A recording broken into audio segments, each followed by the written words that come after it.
je vous fais le serment de ne jamais trahir le Congo. À notre population, c'est qu'aujourd'hui, plus que jamais, nous devons garder l'unité entre nous. Les gens ne comprendront pas aujourd'hui ce que je suis en train de dire, mais dans quelques années, ils comprendront. La chance que nous avons aujourd'hui, c'est d'avoir ce président, Félix Tshisekedi. Pourquoi? Parce qu'il est celui qui s'est levé contre le Rwanda, contre Paul Kagame. Ce que vous devez savoir, faire la paix, ce n'est pas une faiblesse. Non, jamais aucun Congolais digne de ces noms laissera M. Kagame arriver au bout, de sa vision. Même si les dominants l'aident, nous sommes 120 millions aujourd'hui. Je voudrais, pour conclure, adresser cette prière à toute la nation congolaise. Les ténèbres ne régneront pas toujours.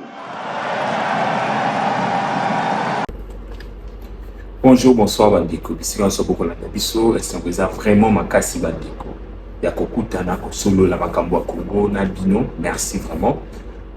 Merci na Bandeko nyonso ba ko continuer ko aimer vidéo na biso. Na epsa bino que les ali seule façon ya ko ça la devoir patriotique. Ya ko continuer bito ensemble. Ya ko faire en sorte que chaîne na biso qui ne liboso. Merci. Bobo ça na tende na epsa la fois passée par rapport à signalement. Ils ont ça na chaîne na biso mingi. Créer qui chaîne encore secondaire, donc chaîne il y a secours na chelibino lien na commentaire pardon vous qui de s'abonner la chaîne wana parce que c'est la seule façon na biso ya se protéger de éviter jeu nini chaîne au bakokyo kangango. Donc l'autre chaîne est à la secours to ko les kambala moko pour vous ala toujours attendre information. Donc c'est ça aussi ko beko à la clairvoyant donc vous à la prévoyant. Donc c'est comme ça. Bandeko lobby de totalité on ba message mais décoto chaque comme ko sotise ba jour yo mutu tozwaka na yo engagement ya tokutana ka chaque jour. En tout cas merci non pour la considération, c'est vraiment très important. Merci na bandeko yo so ba benga deux fois pour na ba participer na moi niveau moko boy. En tout cas merci bandeko avant na banda la fois passée j'étais venu na lela qui pour na kaya bandeko ba na Burundi ba réfugiés congolais au ba na Burundi. Dieu merci, délégation gouvernementale de Kitaki et Mekaki pour aider au maximum. Mais c'est là qu'il y a moi tranche moko, il y a un reportage, il y a Madame Rachel qui cite où il y a ça là qui na fi moko wana quand il y a réfugié à peu ça qui pas préoccupation na ko linga pe bo vivre yango lokolanga pour comprendre la situation vraiment où ils allaient wana comme ça boya tout solo. Bonjour. Comment on t'appelle? C'est quoi ton nom? Je m'appelle Anna Miss Masok. Tu as quel âge? 18 ans. Ok, tu es déjà majeure. Oui. Tu es arrivée ici quand et tu es venue de quelle ville? Je suis venue ici, c'était le 17. Je suis venue dans le village de Lucenda.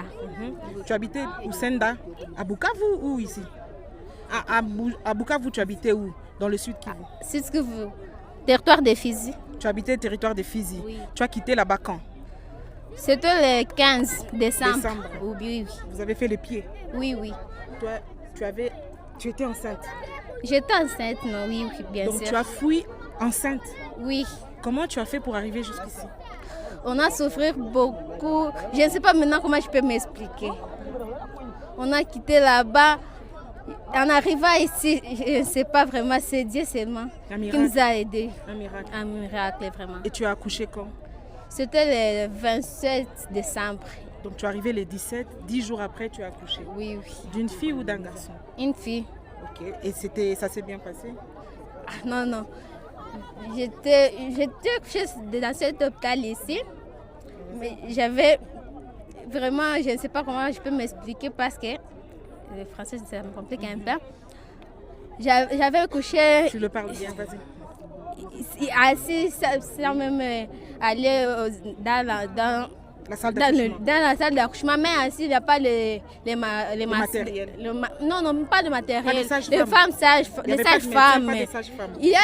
Il y a les sages-femmes, mais elles n'étaient pas nombreuses. Les femmes enceintes, c'est beaucoup, mais on a laissé une seule femme seulement.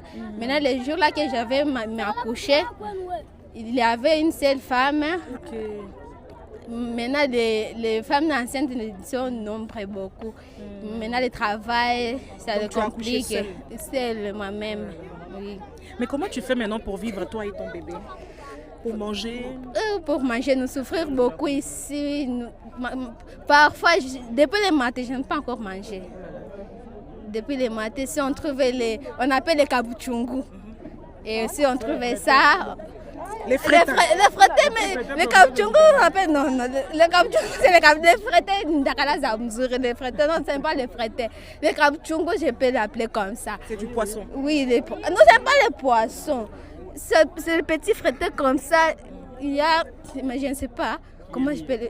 Kémiré? Ok, merci. Et quel est ton vœu quand tu voudrais t'adresser aux autorités, au président de la République, à l'armée, à tous ceux qui dirigent le Congo? C'est quoi ton souhait? Mon souhait d'abord, nous prions le gouvernement de la RDC Congo.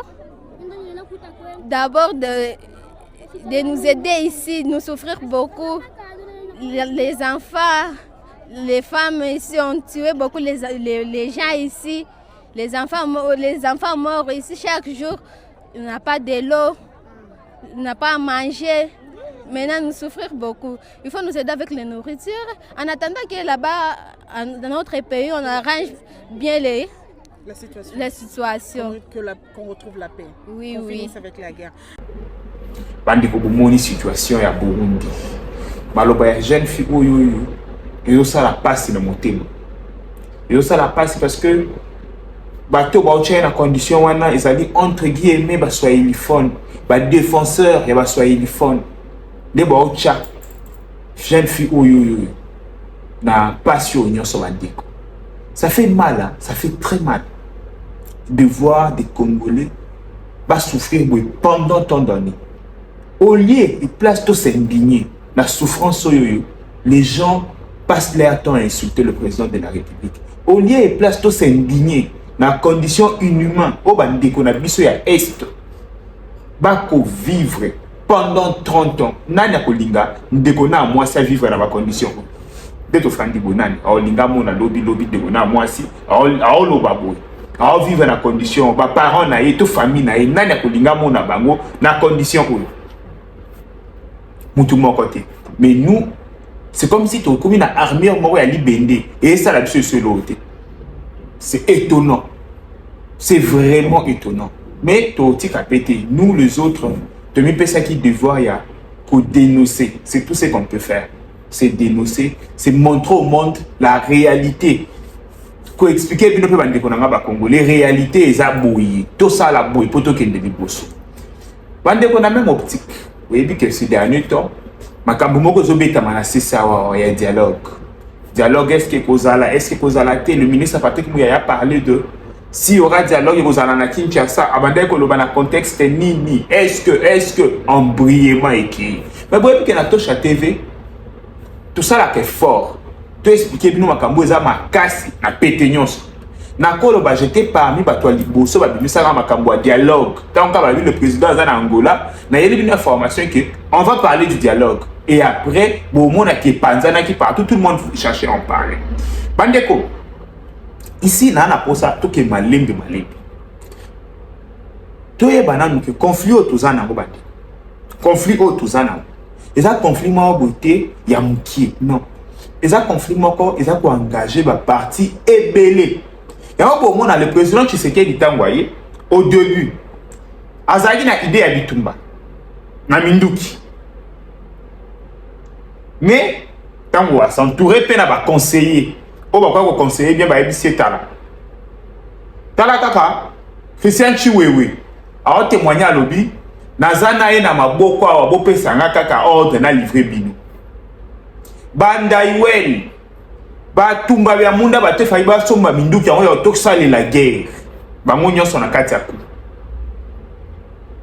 Bandeko, imaginez soto na osaka ba hostilité, to attaquer Rwanda, niveau ni balinga basaka na biso. Parce que bango bazaki na kati ya système, balinga baye ba munduki nini to beta, ezali wapi, bakoye ba chef de l'état mouvement na ezali nini parce que quand vous avez déjà question Chiwewe, ancien chef d'état major, mais la maison militaire et chef de l'État. vous allez dans Tumbabia Munda, vous allez dans renseignement militaire. Bandeko, quand vous avez tout ça dans ma boucle, on a bino. Bon, mais quand on a dit que Rwanda n'a pas abissonné. Non, c'est non. Crise oyoyo. Kende ko attaquer Rwanda. Place oyoyo. Talon d'Achille na ezali. Ba o ba yebi mythologie grecque. Ba yebi que Achille ba dindisie na mai pona na fleuve pour akufa ta comme immortel. Mais le ko la maman na ya simba qui est na talon. Dès ça là qui en sorte que partout à to beti elisa sini ni na akufa te. Mais ceux qui kaka o toucher talon na ye. Le ko ya ngo ko taka na mai te. Pona ezo immortalité et ko bomai. De romona à Paris a tiré na talon. Ba guider flèche ya Paris na talon. Talon d'Achille ya Rwanda ezali. Talon d'Achille ya Rwanda ezali image ya Rwanda. Image ya Rwanda ba bitala. S'attaquer na image na. Bête correctement sur le plan diplomatique. Yo arraché ka accord diplomatique. A s'engager devant Mukili qui a abandonné la bêtise. Le Rwanda a bandi ko bundisa accord. Bandeko. Nani a bundisa accord américain pour le Rwanda. Rwanda tindi na ba journaliste devant Maison Blanche. Ba protester contre accord Rwanda. Jamais accord eko signé mete. Tu serais dans l'autre kamboka na biso. Ezali ba intérêt à Rwanda. OK. Bandeko. Toye kuya. Le Rwanda a gagné biso accord. Mais depuis na botama na komi na ajo, première fois na mona un gagnant. Aza koboya pour respecter accord ya gagné. Bandeko, en fait, na pour ça to solo na bino. Première fois au mona bat, yo bettinga na accord. To ye to signer un accord, donc tu m'as gagné. Mais ozoboya pour respecter et loko yo gagné. O lo te to bunda kaka. Ngana gagné mais to bunda kaka. Mais o gagné déjà combat. Et alors quoi? Algérie, Nigeria lobby. Nigeria a gagné 2-0. Match est sili, mais Nigeria doit gagner terrain. Algérie pas abimate, tobe takak. Na évité, abimate tobe takaka. Oh, au gagné to gagné. Vous comprenez un peu? Tant où ma ba makambu ko ba amike, même Mikolo va comprendre que non. Tosha a utilisé souvent, par exemple, le quoi américain pour nous faire comprendre tout au même moment. Donc, qu'est-ce qui est la dimension en agence? Il fallait que si les palier international, bateau balanda chef de l'État bien, on comprendre que le chef de l'État le bas non, même dialogue à l'interne et que ça là, et ça la culture na biso. Mais toi si les sanam na X, tu attaquer Y, tu qui na Z. Donc, tu as palier par palier. Il y a un moni le président. Sur le plan, il y a un intérêt, il y a un païen. Il y a un capacité, il y a l'Union européenne et les autres. Vous remarquez à qui dans les États-Unis. Vous comprenez? Vous remarquez à qui dans les États-Unis. Sur le plan, il y a nous qui est tout baqué dans le Qatar. Bandeko, pourquoi le Rwanda a Kimaka accord ya Angola? Boyeba, Aboya a signé. Même accord américain, parce que c'était les États-Unis d'Amérique, de le Rwandais contraint à signer Yango. Et tant qu'on a signé cet accord, Ameka qui ballon d'essai. Pendant que l'on le beau très bien. Pour comprendre les alliés complexes, nini solution aux Islamiques. Le Rwanda, tant qu'on a signé les États-Unis d'Amérique. Aye comme un ballon de scène qui ouvira pour comprendre conséquences nini et que ça la maso qui n'a pas respecter accord oyo. Bango ba meka abat. Ba bi OK. To signer accord na respecter akate. Ba ça la na elote. Ndek to signer na zelate. Na meka ko violer ndambu na tala réaction ya bateau. De bo moni ba ko attaquer ouvira. Et bande ko réaction qui est gauche droite té. Bazoni ici na place. Ni tété Qatar. Ni tété Qatar ou à côté la qui Rwanda. A été plaider pour na Rwanda pas américain. Té pardon, beau sala et moté. Je te dis les Américains étaient prêts. Et on peut ça Rwanda des sanctions correctes par rapport il y a menace. Parce que pour eux, ils ont manqué de respect. Qatar, ils ont plaidé à l'objet, à abandonner la liste. Depuis le jour où on a bandé, bozo yo Qatar bagé, babandé. Qatar bagé, boyo qui babandé. Pas comprendre le message. Donc, on a Kagame, le message il y a fin de l'année, abîmé à Zoloba, non, accord Israël, il faut travailler du tout ça en sorte que l'accord auto-respecté à Mobisonion. Il a compris. Et maintenant, la stratégie rwandaise. Le Rwanda, baza loko abiso ba Congolais. Mon net ba Rwandais baza maelete ba batumabe. Mais ba na côté moko, on a admirable. Ba na côté ya ba allié. Ba Rwandais ba tikaka ba allié na bangote. En ce moment, le Rwanda a une porte de sortie pour na bateau nyonso ba servaki. Bateau nyonso ba servaki ba intérêt na ye. Pour nani boya kotinda message moko ya mabe. Ayebi ki aza muto misala mabe. Et tant que tu as mabe, aozala toujours na posa ya bato ba ko servir ye. Et tant bato ba ko servir ye, bato ba se servir mi na leçon ya ba o ba servaki avant. C'est pourquoi le Rwanda en ce moment a effort na union en place pour a trouvé porte de sortie honorable. Pour na ba union so ba servaki ba Nanga, ba Kabila, ba Katumbi, tout o ba edaki asko ki sa ba mission na ye. Il faut que la banque porte de sortie. Il y a un moment où baza ko cramper dans ma position là pour dire que ok, tout ce qui peut arriver maintenant, Bananga et les autres, qu'est-ce qu'on fait avec eux? Et les Américains, comme ils sont dans le coup, il y a un problème, les Américains multidimensionnels. Donc, première dimension, les Américains international, intérêt étranger aux Américains au Congo. Question les Américains résolue dans l'accord américain. Et si quoi il y a un problème, il y a ok. Supplétif, intérêt étranger et utiliser. Même les Américains ont utilisé ces M23. Même les Européens ont utilisé ces M23. Maintenant, il faut trouver une porte de sortie pour ces gens qui les ont aidés. Qu'est-ce qu'ils vont faire? C'est de là, au moment que Babandi n'a pas de pression, trouver porte de sortie à bateau. Les guerre. Dégâts collatéraux ezalaka. Ou soit nani ofandi na bango bosololi ba se retirer na Kenya. Ba o ba ozonga bazongi ezalaki na bitumba. Ba action c'est ça na makina bitumba. Yo so gagner par amunene o récupérer au cas qu'on récupérer. Et garantie que prochainement makambo yo bandela malisusu te. Ba benga le prix à payer. Bandeko. Na eu sabino que c'était des propositions. Et le président, il sait que à un moment, si on a mis qu'on crampe trop dans la position, il y a la possibilité. Mais Bela va très trop toi dans le Congo. Au des problèmes. Ah non, en tout cas, c'est Tshisekedi qui ne veut pas la paix parce qu'ils sont prêts à mettre tout en jeu. Connaissant l'homme congolais qui lâche les gens facilement. Moi, personnellement, je peux conseiller au président de la République pour une option au Yuyu.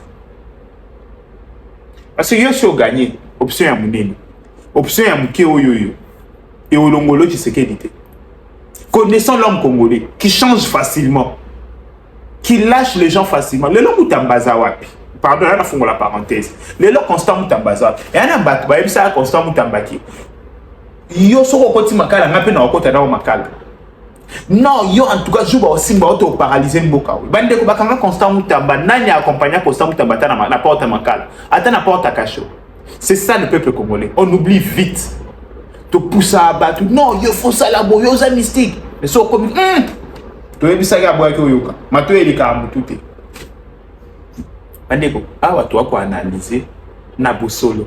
To ko analyser na maele nyon son place. So bon a posé à fanatisme, boyebi wapi bo kikuta fanatisme. Là, on a expliqué que nous sommes malim. Au cause de la vie concrète, ce n'est pas un problème.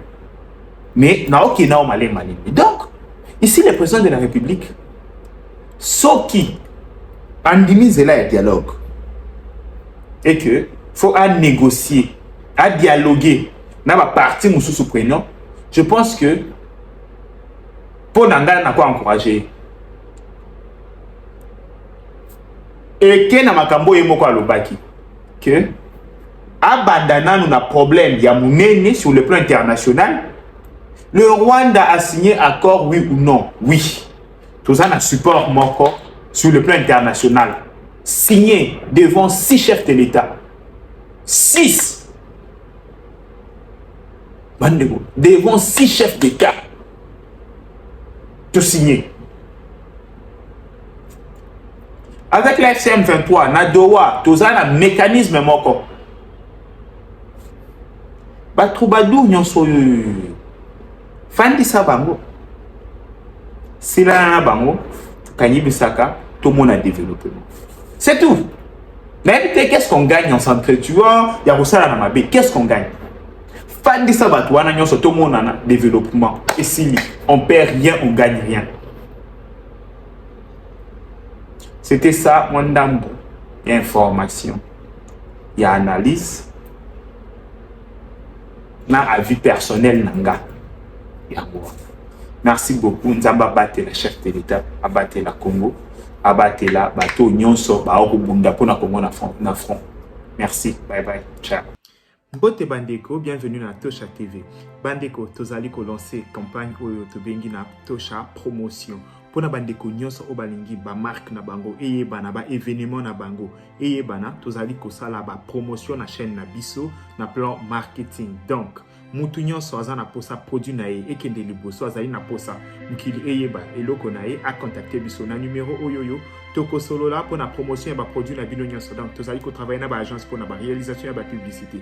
Tozali ko travailler na ko propulser ba produit na nyonso bo contacter biso so bozi biso na numéro na biso te beaucoup peut ko contacter biso na adresse mail na biso ezali wana topé na ba réseaux sociaux oyo nyonso boyebi po avec Tosha TV produit na bino ekoyebana.